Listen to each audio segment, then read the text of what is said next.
So Lorentz force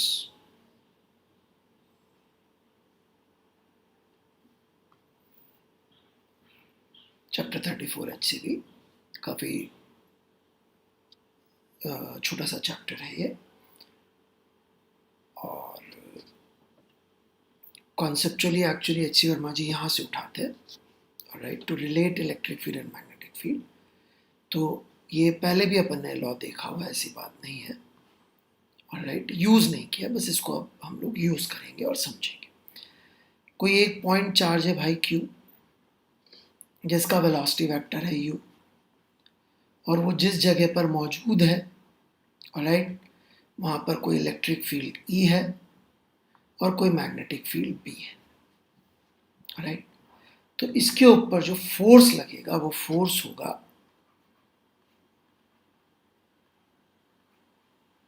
QE vector plus U cross B। इस moment पे इस charge के ऊपर ये फोर्स लग रहा होगा। This is Lawrence force law. यहाँ पे मैं याद दिला दूं, E का मतलब इलेक्ट्रिक फील्ड है, okay, this E means electric field, जिसमें इलेक्ट्रोस्टैटिक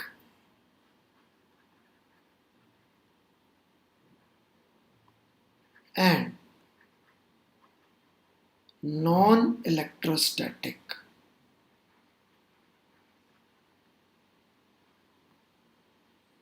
दोनों फील्ड्स आती है। Electrostatic and non-electrostatic, both fields are there.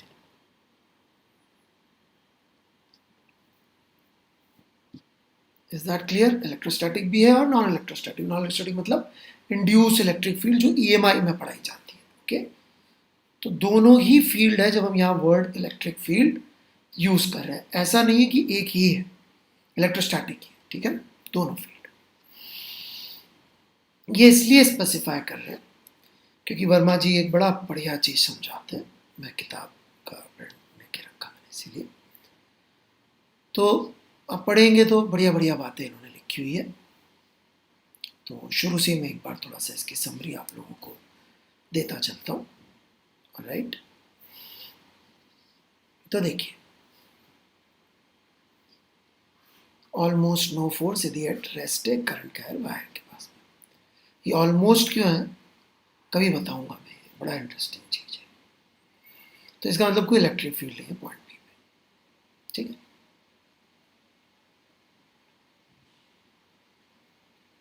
इन्होंने इसको जो है देखे तो अब स्टार कर रखा है, ऑलराइट। लेकिन अब ये कह रहे हैं कि in fact there is a small charge density on the surface of a wire which does produce electric field but this field is very small and we shall neglect it। बहुत अच्छी बात कह रहे हैं ये।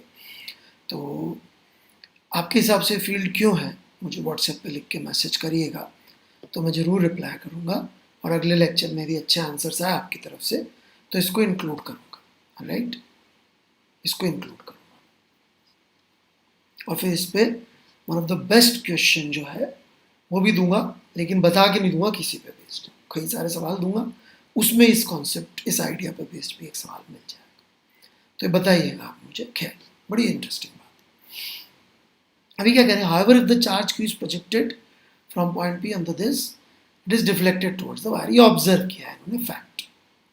तो इसका मतलब there must be a field at P which exerts a force on the charge when it is projected but not when it is kept at rest। experimental fact, right. और फिर बोल रहे भी डिफरेंट भी इलेक्ट्रिक फील्ड से, सही बात है, क्योंकि इलेक्ट्रिक फील्ड होती तो रुके हुए पे भी लगा देती है फोर्स। सो इस नई मैग्नेटिक फील्ड का नाम इन्होंने कह दिया कि भाई मैग्नेटिक फील्ड है, जो अपन ऑलरेडी अभी निकालना सीख के आए कि भाई करंट कैरिंग। बस यहाँ पे वायर की जगह में थोड़ा सा बात ये करना चाहूँगा कि ये जरूरी होएगा आगे जाके, राइट, कि वायर नहीं होता जी, एक लूप होता है जी पूरा, और मल्टीपल पार्ट हो सकते हैं इस लूप में, कॉम्प्लिकेटेड भी हो सकता है, सिंपल हो सकता है, सब बातें कर चुके। तो यहाँ पे एक नेट मैग्नेटिक फील्ड होती है, हम पढ़ के इन्होंने बेस्ड ऑन फोर्स ये डिराइव करने का प्रयास किया कि भैया ये फोर्स आ जाता है, ठीक है। ये आप पढ़ लीजिएगा, ये हम इतना इसमें भी नहीं जा रहा, क्योंकि जब मैं इसके एप्लीकेशन पे जाऊंगा तब मैं इस फॉर्मूले पे ज़्यादा जाऊंगा। ठीक है, अभी मैं इसके फॉर्मूले में जा रहा है, मैं थोड़ा थ्योरी पे जा रहा हूँ। ठीक है, बड़ी इंटरेस्टिंग बातें यहाँ पे लिखी हुई है, फोर्स कैसे निकालेंगे सब बातें करिए। मेरा थोड़ा सा कंसर्न राइट नाउ था इस वाले सेक्शन में 34.3, इसको आपको बहुत आराम से पढ़ने की जरूरत है सबसे पहले, राइट।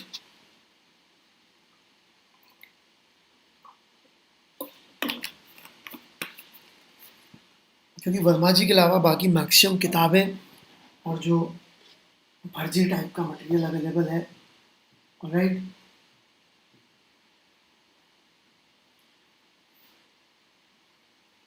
उसको थोड़ा सा हमें संभालना पड़ेगा, राइट।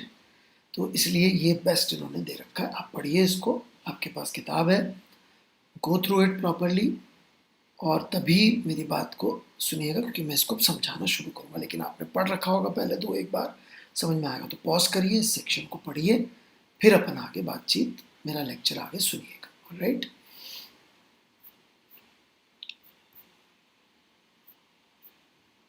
तो पढ़ लिया होगा आपने 2-3 बार, ऐसा अज्यूम करते हुए मैं समझा रहा हूँ। पहला प्रिंसिपल जो हमने न्यूटन्स लॉ में भी सिखाया है, that is force is frame independent. सीखा है कि नहीं सीखा अपन ने? Yes, force is frame independent, force frame पे डिपेंड नहीं करता। क्या ये बात सिर्फ जो अपन ने पढ़ते तभी वैलिड है या हमेशा वैलिड है? नहीं, ऑलवेज वैलिड है, राइट। फोर्स फ्रेम पे डिपेंडेंट नहीं आता है, ये ऑलवेज वैलिड है, एज इन इनर्शियल फ्रेम, है ना। नॉन इनर्शियल होगा तो फिर आपको सूडो फोर्स लिखना पड़ता है, फोर्स इज फ्रेम इंडिपेंडेंट। ठीक है, फिर नॉन इनर्शियल आ जाएगा ना सूडो, सूडो लिख के भी वो आ जाता है, खैर। और फोर्स का मतलब यहाँ पे यदि non inertial as in for applying Newton second law, Newton second law नहीं लगा रहे हैं तब तो force as in interaction between two objects, वो तो फ्रेम इंडिपेंडेंट है, वो तो एक्सीलरेशन पे भी डिपेंड नहीं करता। न्यूटन सेकंड लॉ लगाएंगे तो फिर आपको इनर्शियल इनर्शियल की बात करनी पड़ेगी ना। और यदि सिर्फ फोर्स एज इन इंटरेक्शन बात करें तो इंडिपेंडेंट है। तो ये वायर है, बस इनकी थोड़ी सी कमी है वर्मा जी की, कि वायर कह रहे हैं ज़्यादा अच्छा रहता कि ये एक लूप कहते हैं, क्योंकि वायर में करंट में, वायर में मैग्नेटिक फील्ड नहीं होती, जैसा अपन ने लॉरेंस उधर एम्पियर वगैरह में सीखा था। और एक चार्ज क्यू है जो v वेलोसिटी से पैरेलल चल रहा है, ठीक है। There is no electric field but there is magnetic field which exerts a force on a charge and charge is attracted towards the wire. ठीक है, इसके ऊपर फोर्स लगता है, ये ठीक है, अभी अपन निकाल लेंगे यू क्रॉस बी करके भी, चाहे तो मैं सिखा दूंगा, that is not important. But फिर भी कोई बहुत ज़्यादा वो हो रहा हो टूवर्ड्स कैसे आया, तो भाई ये मैग्नेटिक फील्ड आएगी करंट कैरिंग वायर की वजह से, क्योंकि बाकी दूर है ऐसा मान के। और अब आप क्रॉस प्रोडक्ट करके देख लीजिए, हालांकि मैं आपको ज़्यादा अच्छा तरीका वी क्रॉस बी का भी सिखा दूंगा, वो इंपॉर्टेंट नहीं, इंपॉर्टेंट बात कुछ और, एक ऑब्जर्वर ही है और एक इनर्शियल ऑब्जर्वर ही है, राइट। अब यदि ये ऑब्जर्वर v वेलोसिटी से चलना शुरू कर दे तो इसको इस चार्ज कितनी वेलोसिटी से दिखेगा? रेस्ट पे, हेंस कोई मैग्नेटिक फोर्स तो आएगा ही नहीं,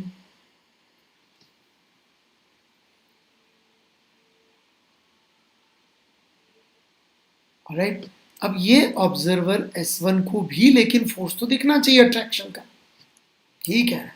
how the observer S1 also sees the charge is attracted by the wire, दोनों को एक्सिस में सेम दिखेगा, इससे भी आप कह सकते हो इनर्शियल है।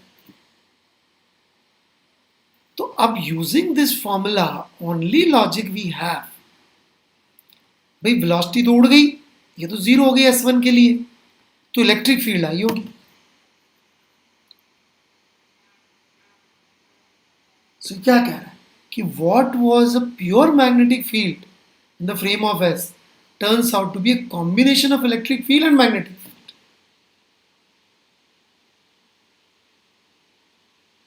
मतलब कि यदि हम S के फ्रेम से देख रहे हैं तो सिर्फ मैग्नेटिक फील्ड एग्जिस्ट कर रही थी, एसेंशियली ये कह रहा है वर्मा जी, एस के फ्रेम से देख रहे हैं सिर्फ मैग्नेटिक फील्ड एग्जिस्ट कर रही थी, और S1 के फ्रेम से देख रहे हैं तो इलेक्ट्रिक फील्ड एग्जिस्ट कर रही थी। असेंशियली ये वही कह रहे हैं जो मैंने पहले ही बताया था, we conclude that electric field and magnetic field are not basically independent, they are two aspect of the same entity.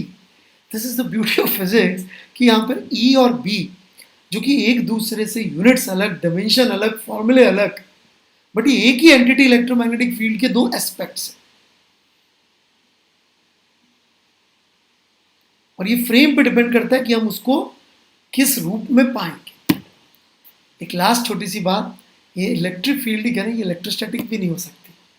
क्यों? क्योंकि ये है तो न्यूट्रली, तो एक्चुअली जो है ये होगी नॉन इलेक्ट्रोस्टैटिक इलेक्ट्रिक फील्ड। और वो भी मैं प्रूव कर सकता हूँ, वर्मा जी इतना डिटेल में नहीं गए, क्योंकि इस ऑब्जर्वर के लिए, मैं इस ऑब्जर्वर की बात कर रहा हूँ, ये करंट कैरिंग लूप, मैं बार बार लूप कह रहा था ना, ये वी से चल रहा होगा पीछे, यदि लूप वी से पीछे चल रहा होगा तो जो ये मैग्नेटिक फील्ड प्रोड्यूस करेगा वो मैग्नेटिक फील्ड होगी टाइम वेरिंग। और यदि मैग्नेटिक फील्ड टाइम वेरिंग होगी तो time varying magnetic field produce करती है so called induced electric field, जो हम आगे पढ़ते हैं या जिन्होंने इलेक्ट्रोस्टैट्स ध्यान से पढ़ा हुआ है, कॉन्सेप्चुअली पढ़ा हुआ है, इसी को हम लोग नॉन इलेक्ट्रोस्टैटिक इलेक्ट्रिक फील्ड भी कहते हैं। तो ये मैंने एक बार पहले शुरू करी थी कहानी, तो आज मैंने इसको कंक्लूड कर दिया है यूजिंग वर्मा जी ने जो इसमें लिखा है, प्लस थोड़ा सा मैंने अपनी जो नॉलेज है वो भी इसमें इंक्लूड करी है। राइट, तो आप देख सकते हैं ये लॉ में जो फोर्स आता है ये इंडिपेंडेंट ऑफ फ्रेम ही आएगा, और यहाँ पर E का मतलब इलेक्ट्रोस्टैटिक एंड नॉन इलेक्ट्रोस्टैटिक दोनों ही फील्ड होगा। So with this theory clear in mind we will proceed and learn mostly right now only this part, क्योंकि ये तो QE वेक्टर तो अपन इलेक्ट्रोस्टैटिक में पढ़ते हैं जी, फोर्स लगता है। यहाँ पे हम मोस्टली अपना फोकस U क्रॉस B से फोर्स निकालने पे ही रखेंगे, और इसको हम स्लोली अलग अलग सिचुएशंस के लिए सीखते चले जाएंगे। ठीक है।